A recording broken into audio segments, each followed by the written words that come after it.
Bismillahirrahmanirrahim. Assalamualaikum warahmatullahi wabarakatuh.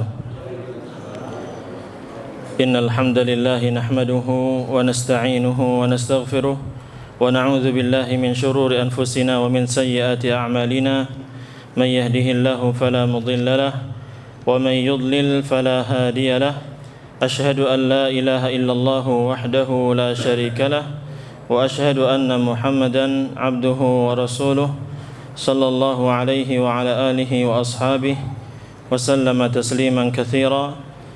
Amma ba'd. Alhamdulillah, kita bersyukur kepada Allah Subhanahu wa taala pada kesempatan malam hari ini pada salat maghrib di Masjid Al-Abrar, kita semuanya berkumpul dalam rangka tafaqquh fid din, memperdalam ilmu agama, terutama berkaitan dengan ilmu fikih.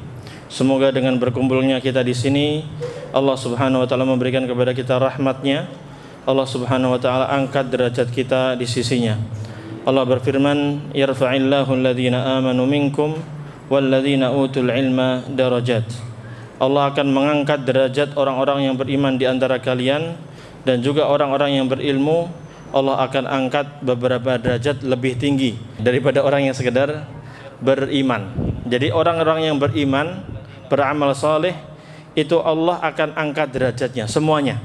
Tapi orang-orang yang berilmu dan mengamalkan ilmunya, itu derajatnya lebih tinggi daripada orang yang sama-sama beriman tapi ilmunya sedikit. Makanya semakin banyak ilmu kita, maka semakin tinggi derajat kita di sisi Allah Subhanahu wa taala, dengan syarat kalau ilmunya diamalkan.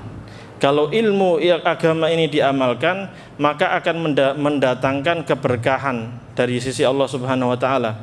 Tapi kalau enggak diamalkan, maka ini akan menjadi bumerang bagi kita, yang akan menjadi hal yang akan membinasakan kita di hari kiamat kelak.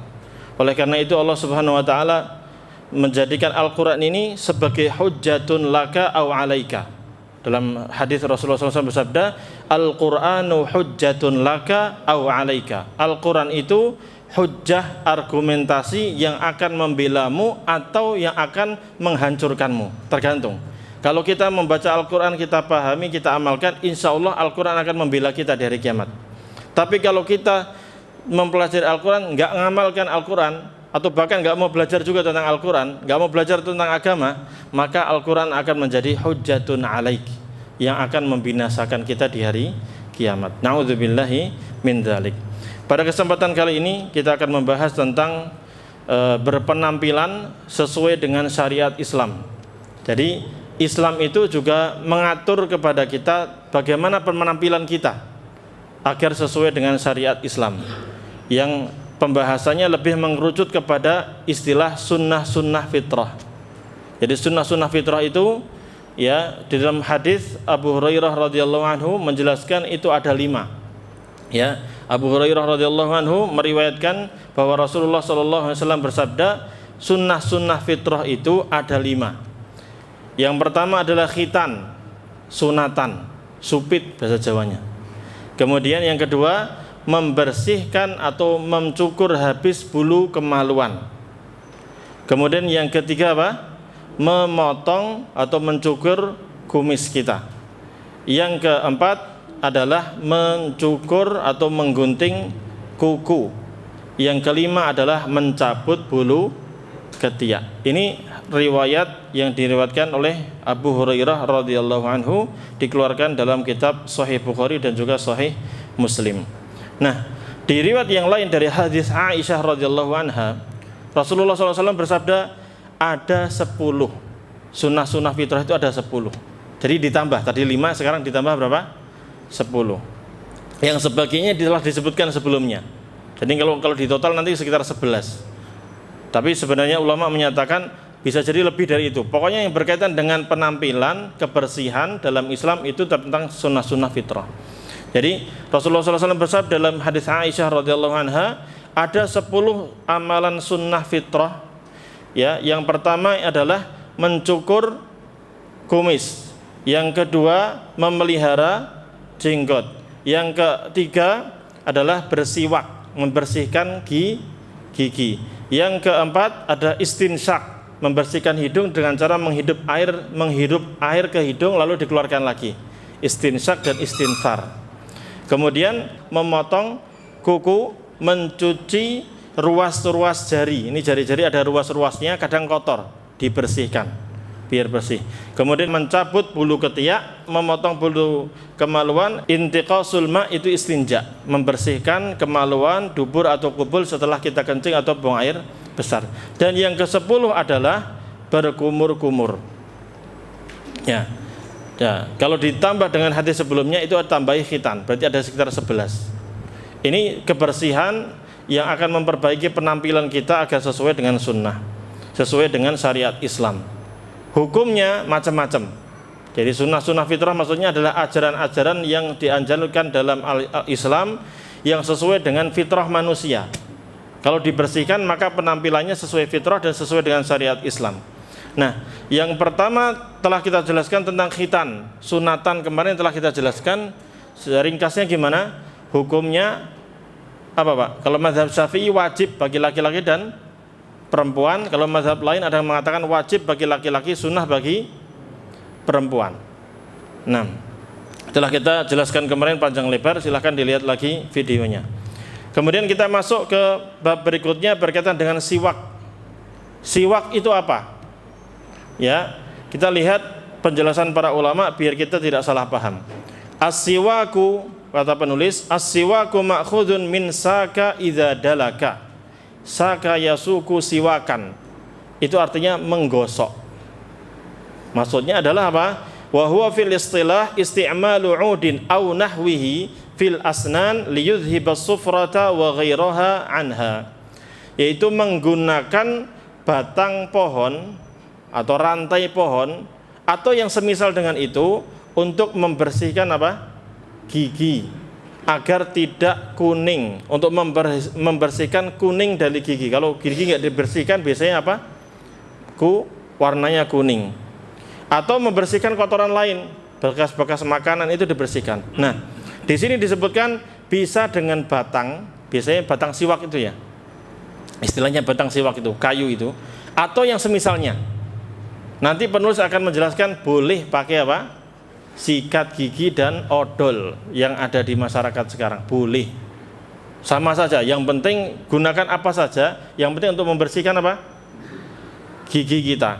Bahkan sebagian ulama mengatakan pakai kain juga nggak apa-apa. Kalau enggak, ya ada sebagian mengatakan demikian. Pakai kain kah? Apa saja, pokoknya yang bisa membersihkan apa? Gigi kita, maka itu termasuk dalam istilah siwak. Nah, dan siwak ini hukumnya apa? Hukumnya sunnah muakkadah. Sunnah muakkadah itu apa? Sunnah artinya kalau kita jalankan itu mendapatkan pahala. Kalau kita tinggalkan kita enggak dosa, tapi rugi. Tapi ingat, sunnahnya ini muakkadah, sangat ditekankan. Ya. Maka penulis mengatakan wasiwaku yustahabbu fi jami'il awqat. Dan siwak ini dianjurkan untuk dilakukan di semua waktu. Li hadithi Aisyah anna an-nabiyya sallallahu alaihi wasallam qala as-siwaku mathaharatun lil fami mardatun lirrabbi. Ya. Bersiwak, membersihkan gigi ini dianjurkan untuk dilakukan kapanpun dan dimanapun. Ya, semua waktu boleh. Bahkan dianjurkan. Berdasarkan hadis Aisyah radhiyallahu anha bahwa Nabi sallallahu alaihi wasallam bersabda, siwak itu bisa membersihkan mulut dan juga mendatangkan keridhaan Allah. Jadi manfaat dunianya kita bisa bersih mulut kita, bersih enak. Apalagi kalau pakai odol bisa wangi, enak. Kalau ngomong itu enak. Ngobrol sama istri enak, ngobrol sama orang lain enak. Ceramah juga enak. Ini kalau nggak sikat gigi ya repot ya. Nggak enak. Masih ada dagingnya, masih ada macam-macam kotor, nggak enak. Maka bisa membersihkan gigi kita. Ya, tampilan kita menjadi lebih indah. Dan itu bagus. Dan manfaat akhiratnya kita bisa mendapatkan keridhaan Allah. Allah akan sayang kepada kita, cinta kepada kita kalau kita sering apa? Siwak, membersihkan gigi kita. Ini hadisnya sahih dikeluarkan oleh Imam An-Nasai dan juga Imam Ahmad. Ya. Ada beberapa waktu yang sangat ditekankan untuk kita melakukan siwak. Yang pertama adalah ketika kita berwudu. Ya, ketika berwudu itu silahkan ditambahi dengan siwak. Maksudnya sikat gigi. Silahkan mau pakai yang itu kayu siwak itu syajaratul arak dari pohon arak, atau dengan sikat gigi. Ya, silahkan pakai mana saja itu boleh. Mau sholat, mau mengerjakan sholat itu berwudunya habis, sebelum wudu bisa kita gunakan siwak tersebut. Rasulullah SAW bersabda dari hadis Abu Hurairah radhiyallahu anhu, Nabi SAW bersabda, laula an asyqa ala ummati la amartuhum bisiwaki ma'al wudu. Seandainya aku tidak khawatir memberatkan umatku, maka aku akan perintahkan mereka untuk bersiwak, membersihkan gigi mereka bersamaan dengan wudu. Ketika wudu sambil apa? Gosok gigi. Rasulullah mengatakan, seandainya aku tidak memberatkan umatku, tidak khawatir memberatkan umatku, saya akan wajibkan mereka untuk siwak setiap wudu. Berarti hukumnya wajib atau sunnah? Sunnah, tapi sangat ditekankan. Kalau kita nggak berat, lakukan. Ya, seandainya tidak memberatkan umatku, maka aku akan wajibkan mereka. Berarti hukumnya sunnah, tapi muakkadah, sangat ditekankan. Ya, hadis ini sahih dikeluarkan oleh Imam Ahmad dan juga dalam kitab Sahih Al-Jami. Kemudian ketika kita mau sholat, sebenarnya sepaket ya, mau wudu sama mau sholat. Kalau wudu nggak mesti untuk apa? Sholat. Bisa jadi orang wudu memang mau menjaga kesucian, atau mau membaca Al-Quran, atau mau apa saja yang dia lakukan. Ya, tapi kalau sholat itu lebih ditekankan lagi juga. Apalagi kita mau sholat, ya, apalagi mau jadi imam, atau bahkan jadi makmum pun harus sikat gigi, ya atau tidak? Amin, bau jengkol kan lumayan gitu. Ya kan? Makanya kita Islam bangun tidur, apalagi nanti dijelaskan juga ketika mau bangun tidur sikat gigi. Habis bangun tidur sikat gigi. Soalnya mulut ini bau kotor kapan biasanya? Habis makan atau habis tidur. Apalagi kita mau sholat berjamaah. Nah, ini harus wudu. Kemudian tadi sikat gigi. Ya. Disebutkan dalam hadis Abu Hurairah radhiyallahu anhu, ya, riwayatnya mirip dengan yang tadi. Laula an asyqa ala ummati, Rasulullah SAW bersabda, laula an asyqa ala ummati la amartuhum bisiwaki inda kulli shalah. Ya, seandainya aku tidak khawatir memberatkan umatku, niscaya akan aku perintahkan untuk bersiwak setiap kali mau sholat. Nah, sebenarnya kalau mau sholat atau mau wudu, lebih ringan sikat gigi pakai odol atau pakai siwak itu Pak, kayu itu. Siwak kayu lebih ringan. Mau sholat sikat gigi, bersihin, masukin. Tapi harus jaga kebersihan juga ya, jangan sampai kayunya nggak dibersihin setahun lebih, jangan. Itu harus dibersihkan. Kayu siwak itu harus dibersihkan. Sebagaimana sikat gigi kita, itu kalau habis sikat gigi dibersihkan pakai apa? Air. Sama, siwak itu juga kalau dipakai kan ngilangin bau. Ada kotoran makanan, itu juga harus dibersihkan. Kalau udah agak panjang ya dipotong, kemudian dikupas lagi. Kalau masih ada serabut di bawahnya, ya. Nah itu. Jadi kemudian waktu yang kedua, yang pertama tidak apa? Ketika mau wudu dianjurkan bersiwak, membersihkan gigi kita. Mau sholat pun demikian. Yang ketiga adalah ketika kita mau baca Al-Quran. Karena Al-Quran ini dicintai oleh para malaikat. Orang kalau membaca Al-Quran, malaikat itu dekat sama dia. Akan mendekat sampai mulutnya itu dekat dengan kita. Ya. Dan malaikat itu yata'adza mimma yata'adza minhun nas. Malaikat itu juga kadang terganggu dengan apa yang manusia pun terganggu. Manusia terganggu dengan bau mulut yang tidak sedap. Demikian pula malaikat juga nggak suka dengan bau mulut yang tidak sedap. Makanya dianjurkan untuk kita melaksanakan apa? Sikat gigi. Ya. Ali bin Abi Thalib radhiyallahu anhu mengatakan, umirna bisiwak. kami para sahabat ini diperintahkan untuk melakukan siwak. Maksudnya siwak apa tadi? Menggosok gigi. Kalau para sahabat mengatakan kami diperintahkan untuk melakukan ini dan itu, siapa yang merintahkan, Pak? Rasulullah SAW. Maka ini dalam ilmu usul fikih dijelaskan. Dalam ilmu usul fikih itu dijelaskan, kalau ada para sahabat mengatakan kami diperintahkan untuk melakukan ini, atau kami dilarang melakukan ini, maka ketahuilah bahwa yang memerintahkan dan melarang itu siapa? Rasulullah SAW. Sehingga hukmuhu hukmul marfu, hukumnya hukum marfu sampai ke Rasulullah sallallahu alaihi wasallam. Ya. Lalu Rasulullah sallallahu alaihi wasallam bersabda, "Innal 'abda idza qama yusalli atahu malakun faqama khalfahu yastami'ul qur'ana wa yadnu." Sesungguhnya seorang hamba apabila berdiri melaksanakan salat, maka malaikat akan mendatanginya dan sholat juga bersamanya di belakang orang tersebut. Lalu malaikat akan mendengarkan bacaan Al-Quran yang dibaca oleh hamba tersebut, dan malaikat akan senantiasa mendekat terus. Fala yazalu yastami'u wa yadnu hatta yad'a fahu ala fihi fala yaqra'u ayatan illa kanat fi jawfil malak.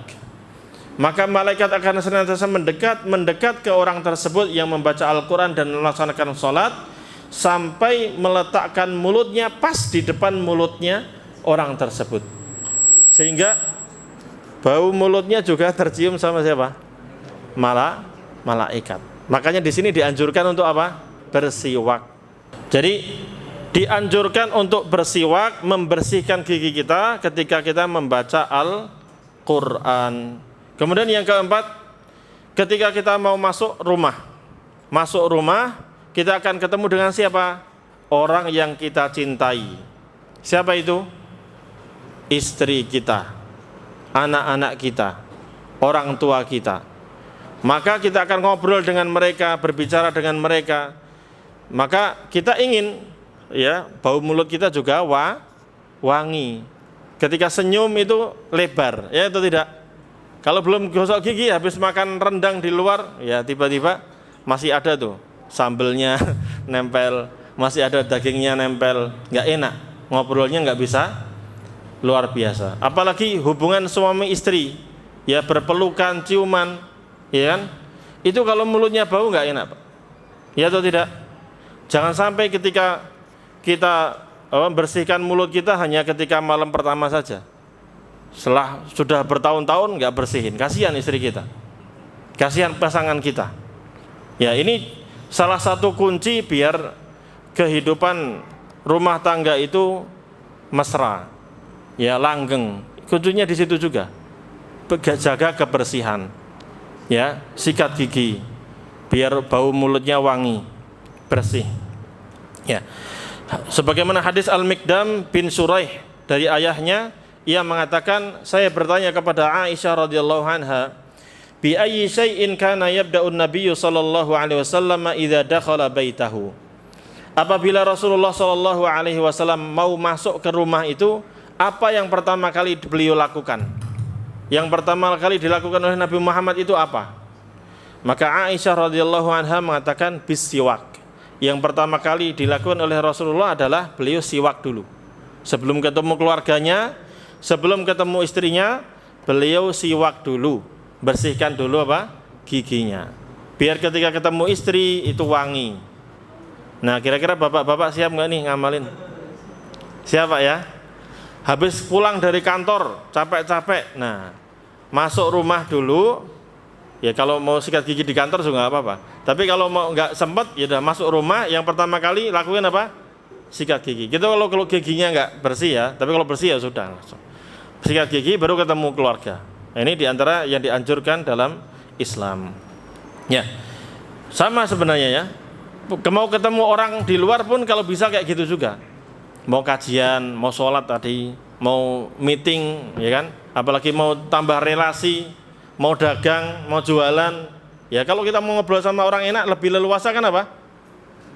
Mulut kita bersih. mulut kita bersih, tapi leluasa. Jadi tidak mengganggu orang lain.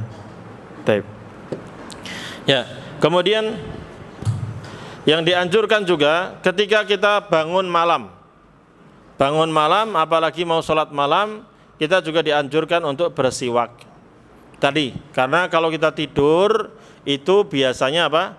Mulut kita kan diem, dan diemnya mulut kita ini akan berakibat apa? Berkumpulnya banyak bakteri yang mengakibatkan udara dari lambung juga naik ke atas, ya atau tidak? Setelah itu akan tercium bau yang tidak sedap. Makanya dianjurkan untuk bersiwak. Dan inilah yang dilakukan oleh Rasulullah SAW. Hudzaifah ibnul Yaman radhiyallahu anhu mengatakan, Rasulullah SAW kana Rasulullah SAW idza qama liyatahajjada yashusu fahu bisiwak.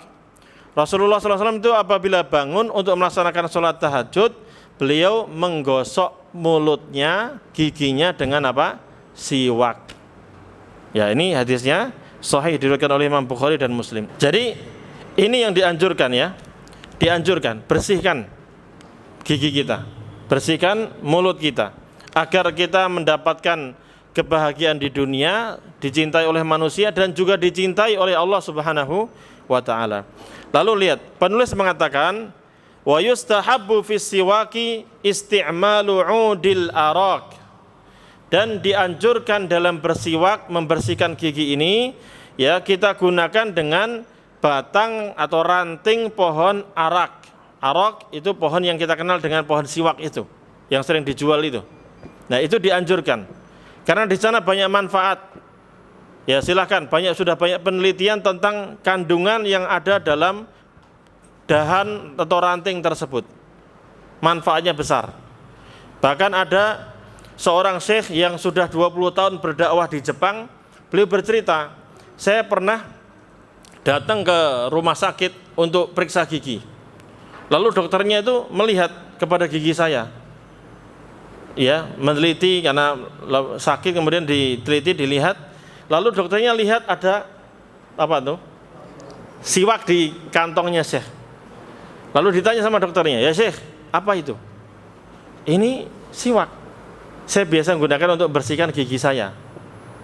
Jangan dipakai, kata dokternya. Dokter kan hati-hati ya, nggak mudah untuk apa?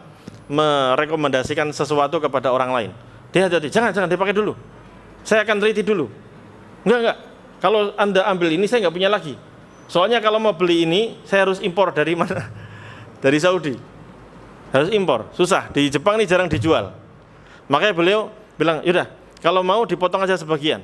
Dipotong sebagian, diteliti sama dokter itu. Waktu diteliti, dia mendapati, udah, ini bagus untuk dijadikan untuk gigi. Bagus untuk dijadikan sebagai sikat gigi. Bahkan dokternya mengatakan, ketika saya teliti gigi Anda, ini bersih. Dan ternyata memang tidak merusak gigi yang digunakan siwak di situ. Berbeda dengan sikat gigi yang pakai odol, di situ ada kandungan fluoride atau apa itu. Itu bisa merusak lapisan-lapisan gigi orang. Ya. Kata dokternya demikian. Jadi kalau kata dokter tersebut dan syekhnya juga menjelaskan bahwa ternyata siwak ini lebih manfaat besar daripada sikat gigi. Ya, meski demikian penulis mengatakan yang dianjurkan memang memakai kayu siwak tersebut. Tapi fa illam yajid fayujzi'u ghairuhu mimma tahsulu bihi tanqiyatul fami wa tanziful asnan. Tapi kalau dia enggak mendapatkan kayu tersebut, ya, maka bisa juga dilakukan dengan yang lainnya. Yang penting bisa membersihkan mulutnya dan juga bisa membersihkan giginya. Seperti kasti'mali fursyatil asnan, seperti membersihkan gigi dengan cara sikat gigi. Ma'al ma'junil khasi bidzalik, dengan disertai adanya odol ya yang memang khusus untuk sikat gigi. Ya, mereknya macam-macam, silahkan dipilih. Ya, anak nggak jualan. Yang mau ada sebagian odol pakai tadi kandungan fluoride yang ada deterjennya, tapi Tapi ada yang tanpa itu. Bahkan ada yang mereknya siwak juga kan gitu ya Pak ya. Nah itu sudah berusaha untuk apa?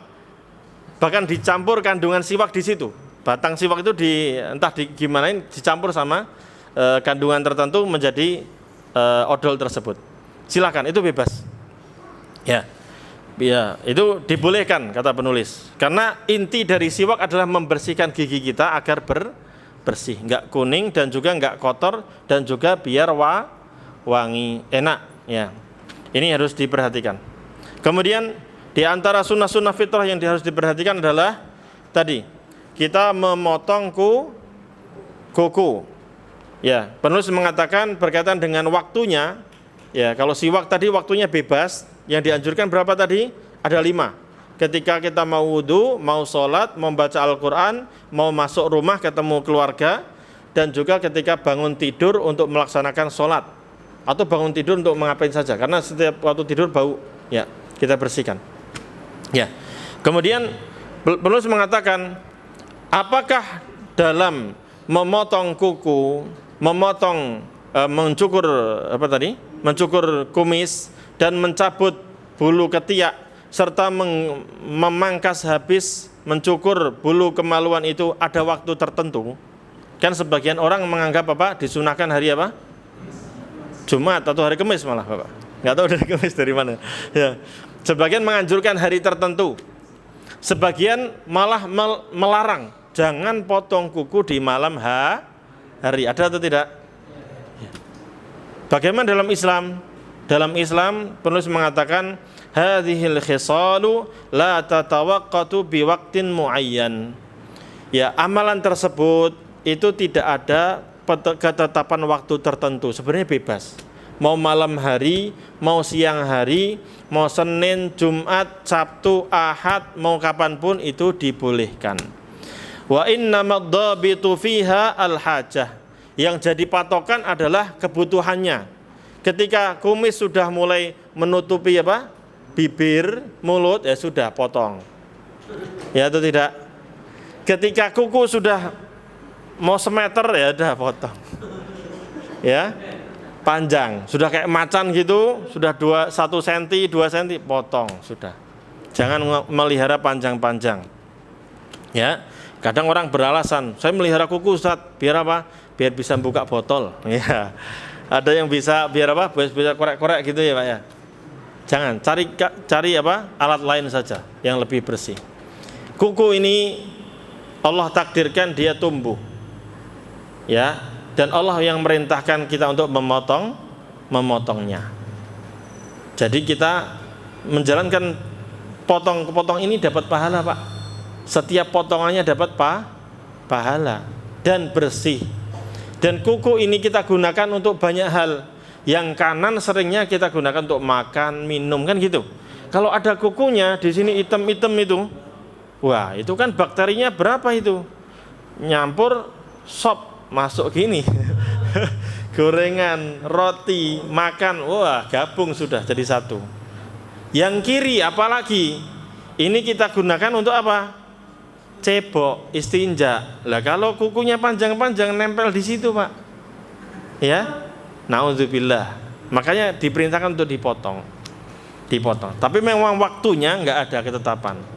Ya, fa ayyu waqtin uhti atau ihtija ilal akhdhi minha kana dzalika waqtuhu. Maka kapan saja dibutuhkan untuk dipotong, digunting, maka silahkan dilakukan. Sama masalah cabut ketiak itu juga sama. Ketika sudah mulai panjang-panjang banyak sudah cabutin. Ya itu tidak? Nah, nyabut ketiak sakit enggak Pak? Hah? Lumayan. Tanya dokter, dia suruh observasi, teliti. Apa manfaat nyabut bulu ketiak? Soalnya disebutkan dalam hadisnya itu betul-betul suruh cabut. Nah, dengan sakitnya itu kira-kira ada manfaat atau enggak? Apakah itu bisa mengobati kanker? Ya, kita nggak tahu. Tanya dokter itu. Ya, urusan gini-gini kita sami'na wa ata'na, tapi bisa diteliti. Karena ada keajaiban dalam syariat Islam. Dalam syariat Islam itu banyak syariat-syariat yang di situ muncul keajaiban-keajaiban. Termasuk siwak tadi sudah diteliti, batangnya sendiri itu punya manfaat. Ya atau tidak? Sekarang ketika kuku dipotong ada manfaatnya biar bakterinya hilang. Tadi kumur-kumur istinsak tadi Pak, ini zaman Covid manfaat, ya atau tidak? Dulu orang banyak sembuh dengan istinsak itu karena kotoran yang di hidung itu bersih sehingga nggak pusing sudah dan seterusnya. Nah sekarang silahkan diteliti, para dokter, para ilmuwan meneliti nyabut bulu ketiak ini ada manfaatnya apa dalam kesehatan. Meski demikian para ulama menjelaskan memang aslinya dicabut, tapi kalau nggak mampu, nggak kuat sakitnya itu, maka silahkan boleh dikerok, dipotong.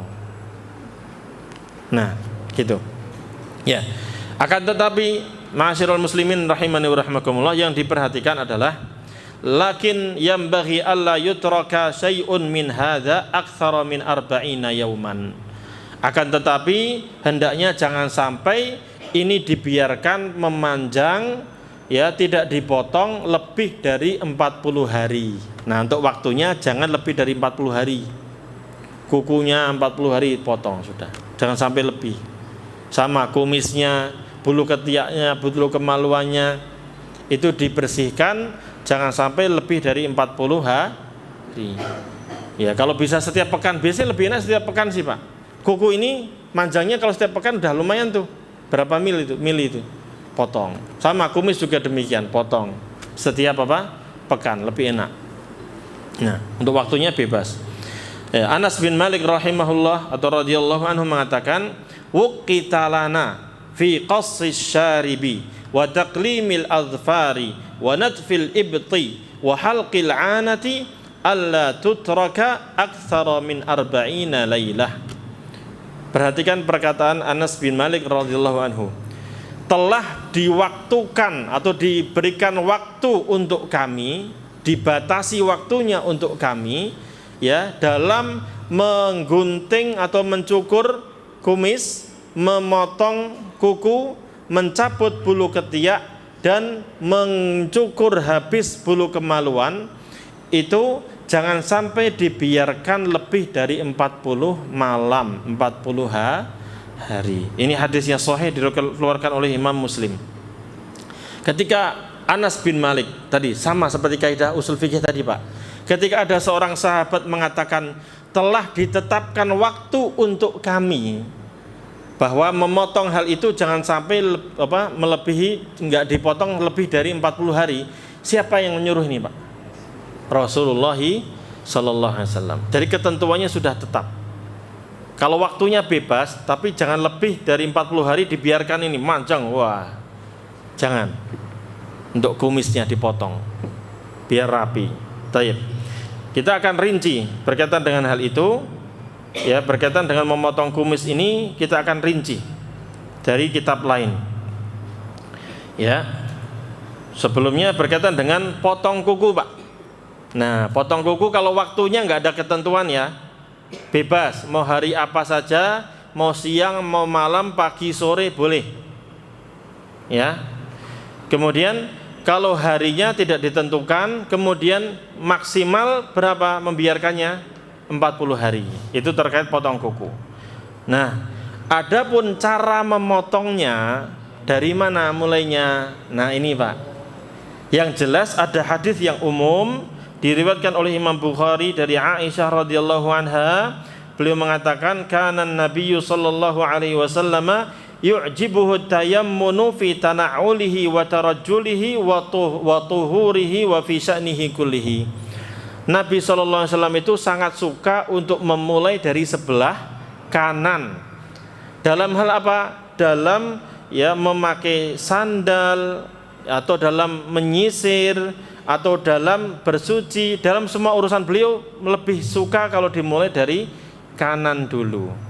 Permasalahannya kuku kita banyak atau tidak? Banyak. Mulai dari mana? Kanannya mana? Yang jelas tangan kanan iya, tapi kukunya mulai dari mana? Nah, di sini penulis mengatakan amma tartibul asabi'i fima bainaha falam yathbut fihi syai'un.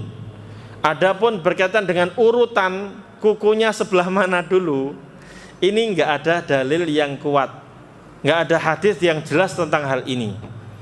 Ya. Kama dzakara Al-Hafidz Ibnu Hajar fil Fathi. Sebagaimana disebutkan oleh Al-Hafidz Ibnu Hajar, ulama dari mazhab Syafi'i dalam kitab Fathul Bari. Beliau mengatakan walam yathbut fi tartibil asabi'i indal qassi syai'un minal ahadits. Tidak ada hadis-hadis yang sahih yang menjelaskan tentang urutan jarinya dari mana. Kalau dari tangan kanan ke kiri, iya dulu. Teman, jarinya ini mana dulu? Mau kelingking dulu atau jempol dulu? Enggak ada. Enggak ada ketetapan dalam hadis. Tapi ada memang sebagian ulama seperti Imam Nawawi rahimahullah ta'ala, beliau mengatakan dianjurkan untuk memulai dari bimusabbahatil yumna, dimulai dari jari telunjuk dulu yang kanan, lalu kemudian al-wusta jari tengah, lalu al-binsor ini jari manis yang biasa buat cincin, lalu kemudian al-khinsor baru kelingking, baru setelah itu jempol. Dari mana? Enggak tahu. Hadisnya enggak ada. Tapi belum menganjurkan demikian. Yang dari kaki, Imam Nawawi mengatakan wa yabda'u fir rijlaini bi khinsaril yumna ilal ibham wa fil yusra bi ibhamiha ilal khinsar. Adapun kalau kaki, kata beliau, itu dimulai dari mana? Dari jari kelingking kaki lalu ke kiri. Kemana itu? Dari kanan ke kiri kan, kelingking, lalu manis, lalu tengah, lalu telunjuk, lalu jempol. Kemudian jempol, lalu telunjuk, lalu tengah, lalu manis, lalu kelingking. Itu kalau kaki. Cuman lihat, walam yadhkur lil istihbabi musnadan. Tapi Imam Nawawi enggak menyebutkan riwayat ini dari mana dalilnya. Enggak ada. Sebagian ulama lain seperti Imam Ibnu Muflih dalam Al-Adab Asy-Syar'iyyah, beliau menjelaskan cara yang lain. Ini lebih unik lagi. Ya, ini saya sebutkan biar apa? Biar kalau ada yang menyampaikan kayak gini, oh ada ulamanya. Cuman sekali lagi dalilnya nggak ada, sehingga sebenarnya nggak perlu diamalkan. Tapi kalau mau ngamalin monggo. Tapi jangan meyakini itu dari siapa? Rasulullah SAW. Soalnya hadisnya Imam Ibnu Hajar, ulama hadis mengatakan nggak ada. Seandainya ada sudah ditetapkan. Cuman ini ijtihad. Istilahnya apa? Ijtihad dari ulama. Karena Rasulullah itu memerintahkan dari kanan ke kiri. Cuman kanannya dari mana? Nah, itu baru diperselisihkan di antara para ulama. Ya, kalau Imam Ibnu Muflih ya menyampaikan dalam kitab Al-Adab Asy-Syar'iyyah, beliau mengatakan Imam Ibnu Battah menjelaskan bahwa mulainya itu dari kelingking kanan, kemudian tengah, diseling-seling gitu Pak. Kelingking kanan, lalu yang tengah, kelingking kanan, lalu yang tengah, lalu jempol. Kemudian setelah itu mulai dari yang manis, lalu dari yang sini. Rumit nggak itu? Ribet Pak ya. Ribet. Cuman sekali lagi, ini adalah ijtihad para ulama dan beliau mengatakan wa hadhihi al-ahadits lam yathbut minha syai'un. Tapi enggak ada hadis-hadis yang sahih tentang hal ini sebagaimana dikatakan oleh Imam Ibnu Hajar Al-Asqalani dalam Fathul Bari. Silakan azan dulu aja. Nah.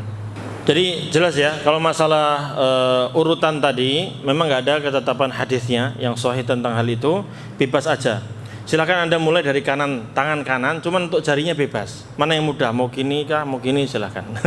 Ya. Kemudian yang kiri pun demikian, ya, kaki demikian. Kanan dulu, kaki kanan baru kaki kiri. Tapi untuk jari-jarinya urutannya tidak ada dalil yang sahih tentang hal tersebut. Baik. Kemudian permasalahan berikutnya berkaitan dengan kumis. Nah, perlu saya rinci di sini. Yang jelas laki-laki diperintahkan untuk memotong kumis. Kalau ibu-ibu insya Allah nggak ada. Tapi kalau seandainya ada di ibu-ibu yang tumbuh kumisnya, itu harus dicukur juga. Soalnya itu nggak sesuai fitrah dia. Aslinya ibu-ibu itu nggak keluar kumisnya, nggak keluar pula jenggotnya. Maka ketika keluar kumisnya dan jenggotnya harus dibersihkan. Ya. Tapi yang sesuai fitrah, yang memang Allah ciptakan manusia kayak gitu, laki-laki pasti punya kumis. Enggak mayoritasnya sih. Cuman kadang sebagian laki-laki ada yang nggak tumbuh. Ya, jangan dipaksa tumbuh. Ya. Ada enggak? Ya Allah takdirkan. Makanya fitrah itu apa? Ciptaan Allah. Allah sudah menciptakan fataran nasa 'alaiha. Allah ciptakan manusia kayak gitu. Mayoritasnya, maklumnya laki-laki itu punya apa? Kumis, punya jenggot. Tapi kalau enggak tumbuh ya sudah biarin. Nah, perempuan demikian. Kalau perempuan itu aslinya itu tidak punya kumis, tidak punya apa? Jenggot. Kalau tumbuh kumis dan jenggot harus dipotong, harus dirapikan, karena itu enggak sesuai dengan ciptaan aslinya. Jelas Bapak Ibu? Baik. Kemudian berkaitan dengan memotong kumis ini. Nah, ada masalah di sini. Kumis ini apakah harus dipotong habis atau cukup dirapikan, dipotong sekian? Ya. Gitu Pak ya? Bisa dipahami? Ya.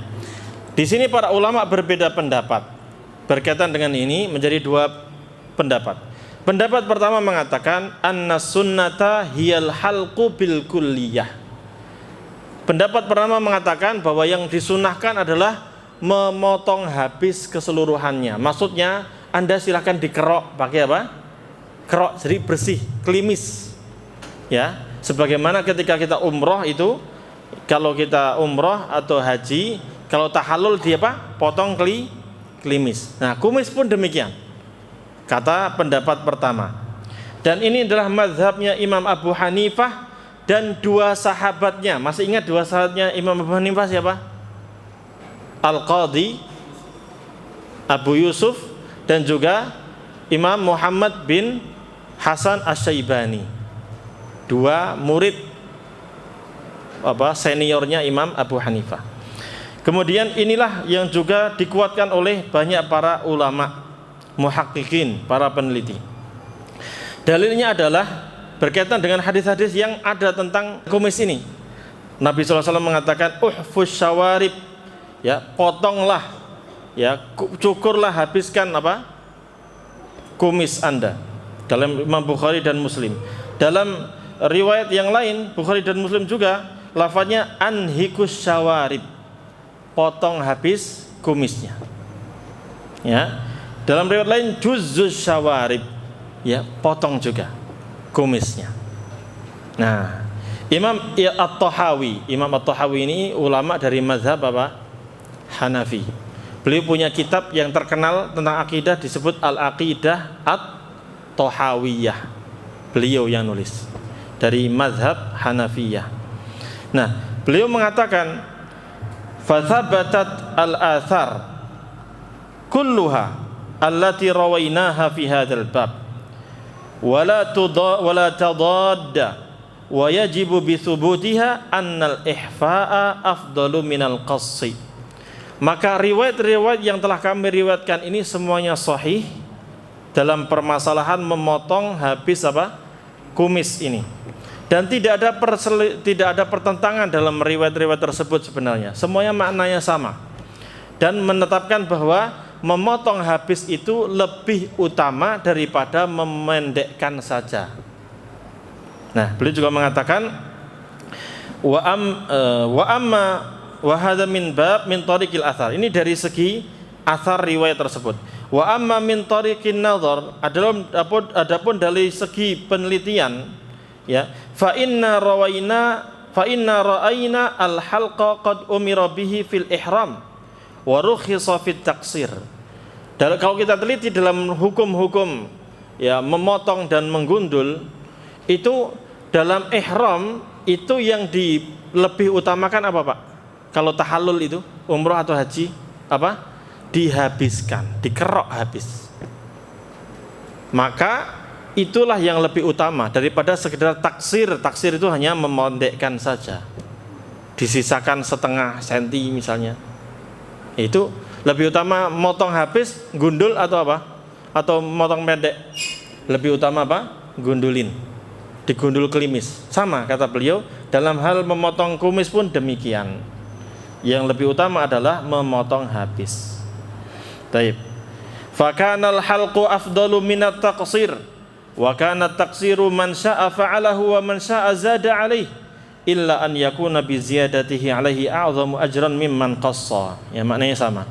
Maka memotong habis ini lebih utama daripada memendekkan saja. Maka dari sini antum melihat sebagian ulama, sebagian ustadz itu juga dipotong apa? Habis. Ya atau tidak? Dikerok habis, klimis ininya, kumisnya. Maka ini landasannya dari mazhab Abu Hanifah, Abu Yusuf dan Muhammad bin Hasan Asy-Syaibani. Inilah yang dikuatkan oleh Imam At-Tahawi rahimahullahu ta'ala. Ini pendapat pertama. Pendapat yang kedua adalah memendekkan kumis. Kumisnya cukup dipendekkan, hanya dibatasi apa? Jangan sampai nutupin apa? Bibir ini, Pak. Jangan sampai gini. Wah, ya. Atau sampai panjang kayak gini, ya, di muter-muter gini. Ada atau tidak itu? Ya, jangan. Dalam Islam dipotong, dipendekkan, ya. Tapi kalau pendapat kedua mengatakan apa? Enggak dipotong habis, tapi dipotong rapikan saja, jangan sampai melebihi apa? Batas bibir ini. Ya. Ini mazhab dari mazhab Malikiyah dan mazhab Syafi'iyah. Ya, mereka berdalil dengan apa? Hadis yang sama sebenarnya, cuman beda dalam memahami makna qassus syarib, memotong atau mencukur apa namanya kumis itu seperti apa. Nah, mereka memahami bahwa qassus syarib maknanya adalah memotong sebagian saja, maksudnya merapikan saja. Nah, bahkan dalam hadis Al-Mughirah bin Syu'bah beliau mengatakan kana syaribi wafa. Ya, dahulu saya itu kumisnya panjang banget sampai menutupi apa? Bibir. Faqasahu li, yakni Nabi sallallahu alaihi wasallam, ala siwakin. Maka Nabi sallallahu alaihi wasallam ngambil siwak lalu ditinggikan gini lalu dipotong yang lebih itu. Batasnya mana? Bibir. Dipotong, dirapikan. Dirapikan, yang rapiin siapa? Nabi sallallahu alaihi wasallam. Nah, makanya mazhab Maliki dan mazhab Syafi'i mengatakan jadi enggak habisin, cuman apa? Diginiin. Dipotong saja, dirapiin, jangan sampai melebihi apa? Bibir. Biar makannya enggak campur. Mie jadi tambah rambut.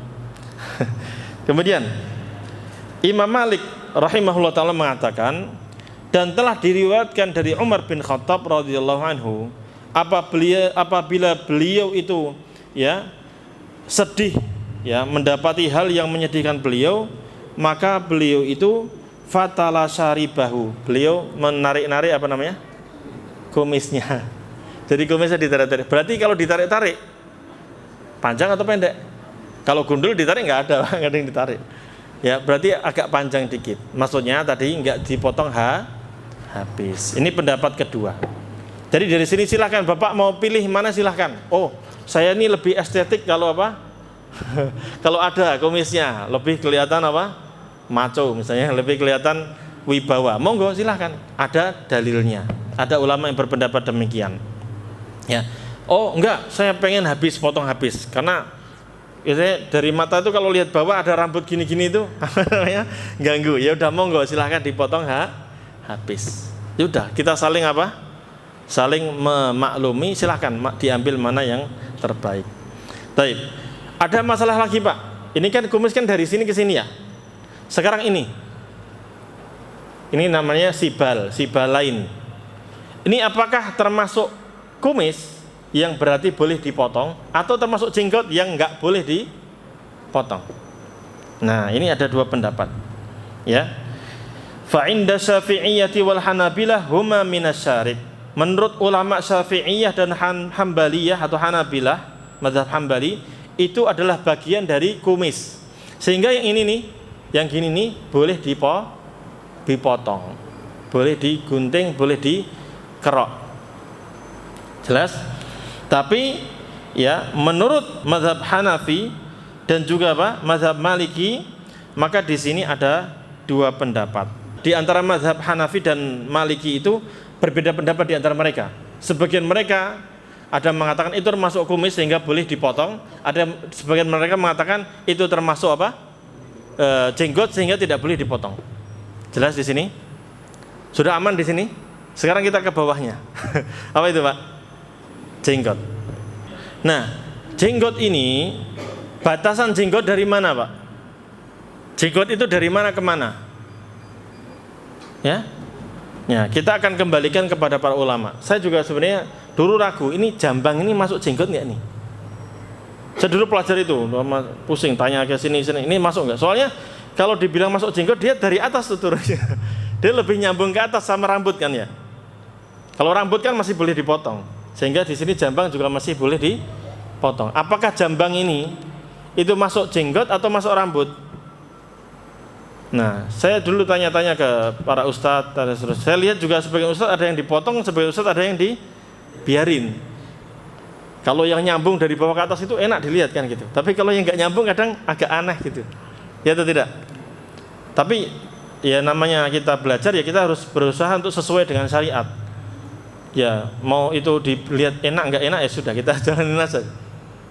Nah saya belajar dan saya cari-cari. Kalau dilihat dari kitab Lisanul Arab, kan ini kan Islam ini bahasanya Arab. Bahasa Arabnya jenggot namanya lihyah. Kita buka dalam bukan munjid apa namanya? Dalam kamus Arab itu ada kitab namanya Lisanul Arab karya Imam Ibnul Manzur. Ini pondasi kitab kamus terbesar. Kamusnya itu Arab ke Arab. Maksudnya kosakata di zaman Nabi itu sebenarnya apa yang dimaksud jenggot itu. Maka Imam Ibnu Manzur rahimahullah ta'ala mengatakan bahwa al-lihyatu ismun yajma'u minasy'ari ma nabata 'alal khaddaini wadzaqan. Ya. Jenggot adalah sebuah kosakata yang bermakna berkaitan dengan apa? Mencakup semua rambut yang tumbuh di atas apa? Pipi dan dagu. Berarti rambut yang di pipi dan dagu. Pipi berarti godek apa namanya? Jamban itu apa jamban? Jambang ya. Ini termasuk di jenggot. Hah? Apa sih Pak? Namanya apa? Hah? Godek kan? Godek ya jambang. Jambang sebagian daerah jambang kayaknya. Ya itu termasuk dari jenggot. Yang di pipi dan yang di mana? Dagu. Ini termasuk di jenggot. Yang di leher masuk nggak Pak? Misal leher ada yang tumbuh nggak sih? Kalau seandainya ada di leher gini tumbuh, itu dikerok nggak apa-apa. Ya. Itu nggak ada hukum di situ. Sama yang di dada ini nggak ada hukumnya. Monggo, silahkan bebas. Ya, sama yang di mana? Yang di mana ini? Tangan yang di kaki itu nggak ada keterangan itu. Nggak ada perintah untuk motong, nggak ada perintah untuk apa? Memelihara. Ya. Nah, tapi kalau jenggot ini, berarti tadi batasnya ke sini Pak. Berarti ini yang berkaitan dengan hukum jenggot itu. Nah, kita akan lihat pendapatnya dari ulama kontemporer tentang haddul lihyah ini. Imam Muhammad bin Shalih Al-Utsaimin rahimahullah ta'ala ditanya tentang batasan jenggot itu dari mana ya Syekh. Beliau mengatakan haddul lihyati minal azmaini nati'aini bihidha'i sama khayil udhunaini ila akhiril wajhi wa minha sya'run nabit alal khaddain. Ya, batasan jenggot itu dari sini. Ini di sini ada rahang. Rahang ini Pak, batasnya di sini. Kapan tulang rahang itu dimulai? Anda bisa lihat di sini. Ini dimulai dari mana? Telinga ini ada nih bukan tanah, apa namanya? Ada daging yang timbul ini Pak. Nah dari sini, batasnya dari sini ke bawah sampai ujung wajah. Itu batasan jenggot. Makanya kalau kita umroh yang haji, ketika Anda tahallul di barbershop itu, di tukang cukur itu, Anda akan dipotong sampai sini, dikeroknya sampai sini, batas pas mirip di sini. Karena memang itu batasan jenggot. Ya, cuman kadang di antara jamaah ada yang Pak sekalian nih potong bawahnya. Ya, dulu saya waktu ragu pun demikian, potong ada, nanggung nih potong. Tapi ternyata itu batasan jenggot di situ. Sehingga ketika Rasulullah SAW memerintahkan kita untuk pelihara jenggot, biarkan jenggot tumbuh, itu memang dari sini batasnya, sini ke bawah. Sini ke bawah. Nah ini batasannya. Ya. Jadi termasuk dua jambang ini masuk. Syekh juga pernah ditanya, apakah dua jambang ini masuk dalam jenggot? Wahai Syekh Muhammad bin Shalih Al-Utsaimin, beliau mengatakan, na'am, iya. Al-'aridhani humal khaddan. Dua jambang ini lokasinya di mana? Di pipi. Dan pipi sama dagu ini termasuk bagian dari apa? Dari jenggot yang harus dipelihara. Beliau mengatakan wa bihadza tabayyana anna al-'aridaini minal lihyah. Dengan demikian jelaslah bagi kita, beliau sebelumnya nukil dari kitab-kitab para ulama bahasa yang menjelaskan bahwa jenggot itu mulainya dari ujung sini yang sejajar dengan bagian tengah telinga ini sampai sini.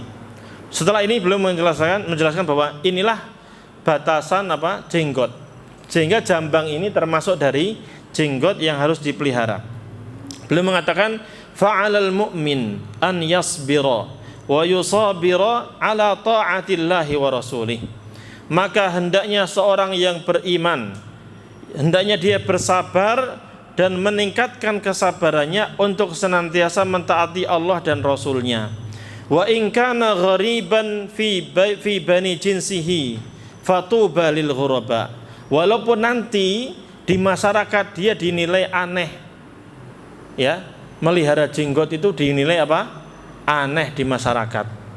Biasanya orang itu klimis dibersihkan, loh ini kok dipelihara jenggot. Apalagi jenggotnya dari jambang sini sampai sini, wah aneh itu orang. Makanya Syekh Muhammad bin Shalih Al-Utsaimin mengatakan hendaknya seorang mukmin sabar. Namanya menjalankan ketaatan kepada Allah dan Rasulnya itu sabar. Celaan manusia itu ada saja. Anda mau berjenggot nggak berjenggot tetap dicela. Kalau orang nggak suka sudah, ya atau tidak? Tidak.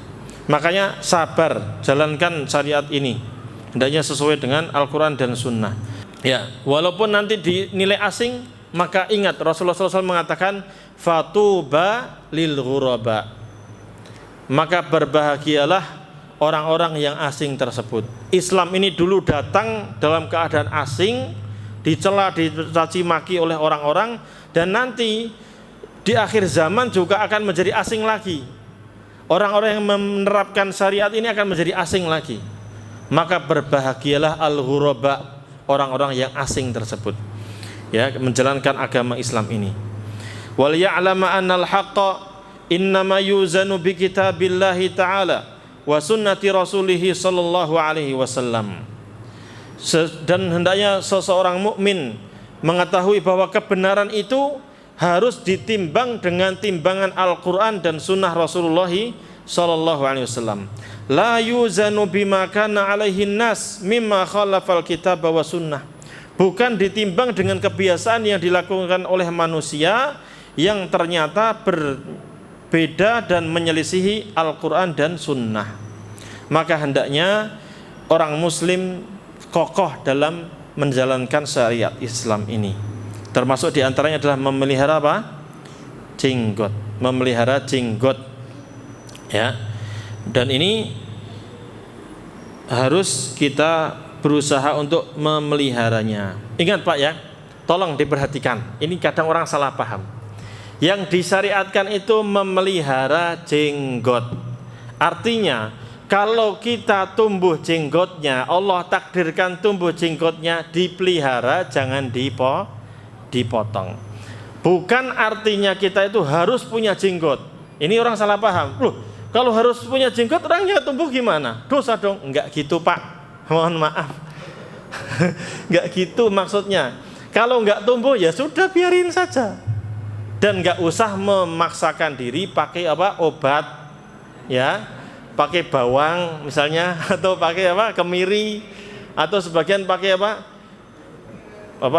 katanya pakai udang atau gitu. Ya obat-obat tertentu biar tumbuh katanya. Enggak perlu Pak. Ya, ini Allah yang menetapkan. Jenggot kita kadang macam-macam, ada yang tumbuh di sini doang, kadang cuma sehelai dua helai, ada yang enggak tumbuh sama sekali, ya sudah biarkan. Ada yang tumbuh di sini, ada yang lebat, Masya Allah dari sini sampai sini, wah sudah. Enggak apa-apa, sudah, pelihara saja. Ini tabiat, ya, fitrah yang Allah ciptakan manusia, terutama laki-laki, ada jenggotnya. Sama, Allah ciptakan singa yang laki-laki itu apa?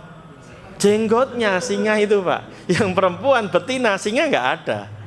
Ya, betina enggak ada jenggotnya perempuan. Makanya salah kalau orang mencela-cela jenggot ini. Justru gagah singa itu. Singa Ahlus Sunnah wal Jamaah itu jenggoten, itu singa itu, ya. Singa Aswaja itu jenggoten. Itu. Singa itu laki-laki, laki ganteng, jenggoten. Bahkan Aisyah radhiyallahu anha mengatakan subhanalladzi zayyana rijala bil lihyah, atau semisal dengan itu. Aisyah mengatakan, maha suci Allah yang telah menghiasi laki-laki itu dengan apa? Jenggot, ganteng, gentle itu jenggotan, singa itu.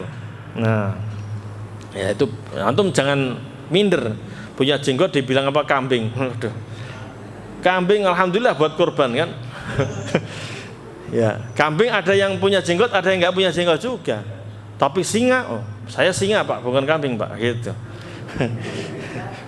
Ya, makanya ya hukumnya itu ya para ulama menjelaskan apa hukum memotong jenggot Pak. Ya, hukum menggunting atau memotong jenggot itu dianjurkan. Ya, mustahab. Imam An-Nawawi rahimahullah ta'ala mengatakan memotong jenggot itu sangat dianjurkan bagi wanita. Jangan dipotong tadi Pak. Ya, dalam syarah Sahih Muslim Imam Nawawi rahimahullah ta'ala mengatakan idza nabata lil mar'ati lihyatun fayustahabbu laha halquha. Apabila di wanita itu tumbuh jenggotnya, maka dianjurkan untuk segera dipangkas. Soalnya itu wanita. Adapun laki-laki, maka wajib untuk memelihara jenggot, jangan dipotong. Baik, kita akan bacakan dalilnya. Penulis mengatakan i'fa'ul lihyati wajibun 'alar rijal. Memelihara jenggot, maksudnya tadi membiarkan jenggot ini tumbuh. Ini adalah kewajiban bagi laki-laki. Apa dalilnya? Ada 4 di sini Pak dalilnya. Yang pertama, Nabi SAW memerintahkan umatnya untuk memelihara jenggot. Maksudnya membiarkannya tumbuh, jangan dipotong. Dan perintah itu secara hukum usul fikih al-aslu fil amri lil wujub. Ilmu usul fikih menetapkan bahwa asal hukum perintah itu adalah hukum untuk wajib. Dan ternyata walaisa hunaka qarinatun tasrifu ilan nadbi. Dan ternyata enggak ada qarinah atau dalil lain yang membalikkan hukum wajib ini menjadi hukum sunnah. Ternyata enggak ada, dicari-cari enggak ketemu. Ya. Dan di antara perintah Rasulullah SAW adalah beliau bersabda, khaliful musyrikin, hendaknya kalian selisihi orang-orang musyrik itu. Orang-orang musyrik itu mereka biasa memotong apa? Jenggot mereka, dikelimisin orang musyrik tersebut. Waffirul liha, maka hendaknya kalian biarkan jenggot kalian tumbuh. Ya, jangan dipotong. Wa ahfus syawarib, adapun masalah kumis silahkan dipotong. Tadi bisa dipotong habis atau dipotong rapikan saja.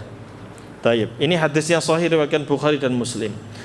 Dalam sabda yang lain Rasulullah bersabda, juzus syawarib wa arkhul liha khaliful majus. Ya.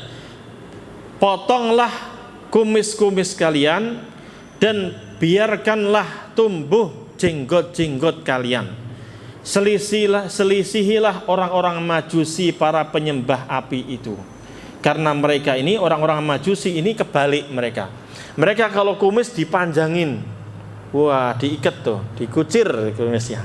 Tapi giliran jenggot dipangkas. Ini orang majusi dan juga orang musyrik. Maka Rasulullah SAW memerintahkan diselisihilah mereka. Hendaknya kalian peliharalah jenggot dan potonglah apa? Kumis kalian. Ini perintah dari Rasulullah SAW. Dan yang kedua, karena anna fi halqiha tashabbuhan bil kuffar kama fil hadits sabiqaini. Sebagaimana disebutkan dalam 2 hadis tadi, bahwa kalau kita memangkas habis jenggot kita, maka ini kita menyerupai orang-orang kafir. Karena orang-orang kafir itu biasanya mereka adalah orang yang mencukur habis apa? Jenggot, dan mereka memelihara apa? Kumisnya dipanjang-panjangin. Maka Nabi SAW memerintahkan selisih mereka. Ya. Jadi ada 2 alasan. Yang pertama perintah dari Rasul. Yang kedua juga biar kita tidak sama dengan orang-orang kafir. Karena Rasulullah bersabda, man tasabbaha biqaumin fahuwa minhum. Siapa yang menyerupai kebiasaan orang lain, suatu kaum, maka dia akan termasuk mereka, golongan mereka. Awal-awal dia menyerupai dalam tampilan, lama-lama ngikuti dalam akidah, ngikuti dalam ibadah. Awal-awal dia mengikuti dalam urusan dunia, lama-lama mengikuti dalam urusan apa? Ibadah mereka. Ya, ini urusan yang harus diperjelas. Adapun masalah teknologi, berarti kita nggak boleh ngikutin. Monggo Pak, antum a'lamu bi unuri dunyakum. Kalau urusan teknologi, kecanggihan senjata, kemajuan negara, monggo pelajari. Ini urusan apa? Dunia yang Islam membebaskan. Tapi kalau urusan dunia yang Islam mengaturnya, harus sesuai dengan aturan Islam. Jelas ya? Jelas. Ya. Kemudian yang ketiga, anna halqaha min taghyiri khalqillah wa ta'atin lisyaitan. Kalau seorang laki-laki itu memangkas habis jenggotnya, maka itu berarti dia merubah ciptaan Allah. Maksudnya apa, Pak?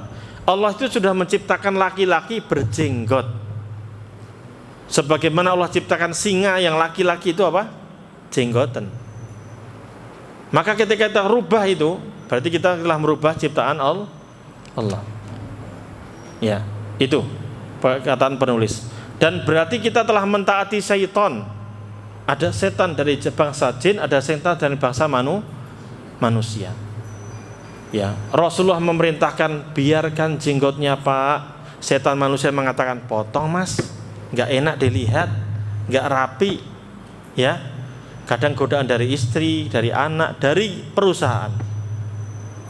Lihat, jenggot itu gagah Pak. Bahkan kalau tentara berjenggot, ganggu nggak kira-kira jenggotnya Pak? Orang kerja di pabrik jenggotan, ganggu nggak sih jenggotnya itu? Masuk ya jenggotnya nyangkut ke mesin, nggak mungkin.